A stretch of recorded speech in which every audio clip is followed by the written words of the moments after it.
So my name is Malcolm and I do remote video production. And I record you from your laptop or your phone, not in real person. And that has so many advantages as a videographer, mainly time, effort, money. And so what I'm going to do today is I'm going to show you the recording process. So I'm in Riverside right now. The first thing I want to do is go to the settings. Actually, let's go back.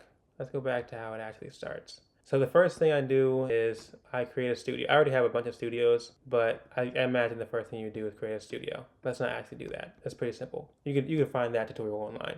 But this is what you won't see. As you go to record, it'll roll out the red carpet for you. How nice. It's better to use headphones every time, but it also changes the look. And it's honestly better to use the actual app on your laptop for recording. We're not going to use that right now. We're just going to use the online version. And I'm also going to slow down my talking. So I'm going to join the studio, and this is me joining as a host. And so I don't have a guest to do anything right now, but imagine that I did. So I would copy this link, or I would invite them by email. Just make sure you get to them.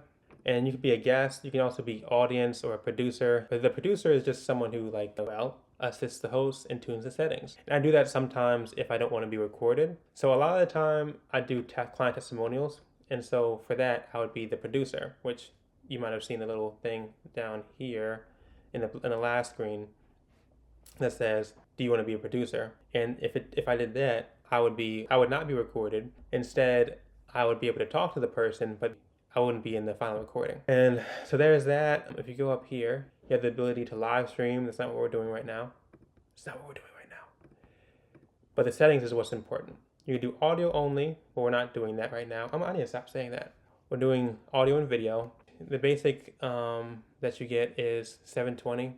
Can you do 1080 as well in 4K? I always suggest 4K, but a lot of people, they don't have 4K for whatever reason. This has 4K, it's 4K setting, and I'm pretty sure my camera can do 4K for this MacBook, but it just says 1080p over here, and that just happens a lot of the time. I don't know what's up with that, honestly. Noise reduction, I try to edit in post, so I usually don't do that. And then let's go into all the settings. So there's a lot of settings you can change in here.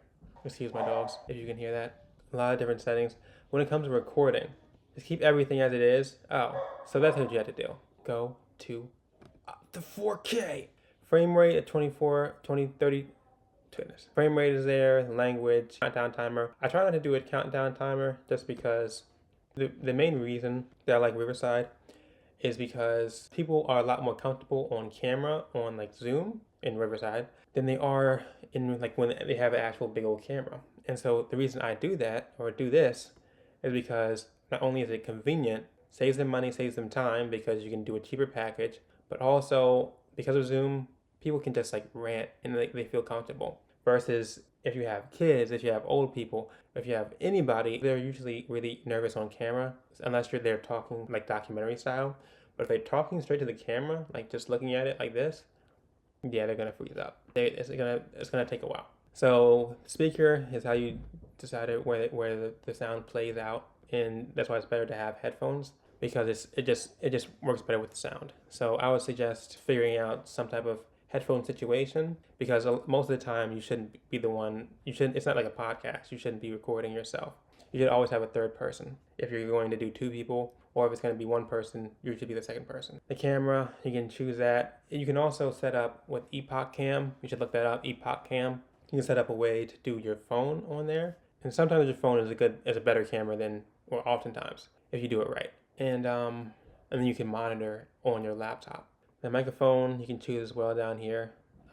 Record is pretty straightforward. So I'm going to record for a little bit in 1080p. It still says 1080p even though I switched it, so that's weird. It must be my camera maybe, I don't know.